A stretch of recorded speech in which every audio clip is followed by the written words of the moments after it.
નમસ્કાર મિત્રો, મારી ચેનલમાં તમારું સ્વાગત છે। અમેરિકા અને ઈરાન વચ્ચે લગભગ 40 દિવસ ચાલેલા યુદ્ધમાં બુધવારે યુદ્ધ વિરામની જાહેરાત કરાઈ હતી, પરંતુ ઇઝરાયેલના હુમલાઓને કારણે આ યુદ્ધ વિરામ હજુ અનિશ્ચિત છે। આવા સમયે આંતરરાષ્ટ્રીય નાણાં ભંડોળ અને વિશ્વ બેંક અને વર્લ્ડ ફૂડ ત્યારે પ્રોગ્રામ જેવી સંસ્થાઓ ચેતવણી આપી છે।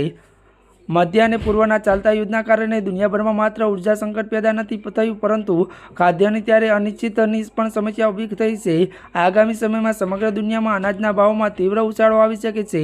મધ્ય પૂર્વમાં યુદ્ધ વચ્ચે યુદ્ધ ત્યારે દુનિયાની 3 મોટી સંસ્થાઓ આંતરરાષ્ટ્રીય નાણાં ભંડોળ, વિશ્વ બેંક અને વિશ્વ ખાદ્ય કાર્યક્રમને ત્યાં ગંભીર ચેતવણી આપી છે। સંયુક્ત નિવેદનમાં કહ્યું છે કે અમેરિકા, ઇઝરાયલ અને ઈરાન યુદ્ધના કારણે વૈશ્વિક ઉર્જા અને બજારના સંકટની ખતરનાક અસર હવે દુનિયાની ખાદ્ય સુરક્ષા પર પડી રહી છે। અમેરિકન પ્રમુખ ડોનાલ્ડ ટ્રમ્પ અને ઈરાનને યુદ્ધ વિરામની જાહેરાત કર્યા પછી પણ ઇઝરાયલના હુમલા ચાલુ રહેવાની સંજોગોમાં ત્રણેય સંસ્થાઓએ એક ઉચ્ચ બેઠક પછી સૌને ચોંકાવી દીધા છે। આ યુદ્ધ ત્યારે આધુનિક ઇતિહાસમાં ઉર્જા બજારો માટે સૌથી મોટા અવરોધ ઊભા કરવાનું સાબિત થયું છે।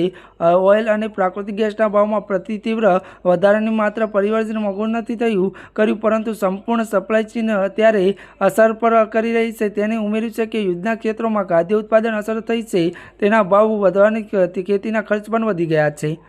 ત્યારે મિત્રો, અત્યાર માટે આટલું જ। અમારી ચેનલમાં નવા હોય તો ચેનલને લાઇક, શેર અને સબસ્ક્રાઈબ કરી દેજો। ધન્યવાદ।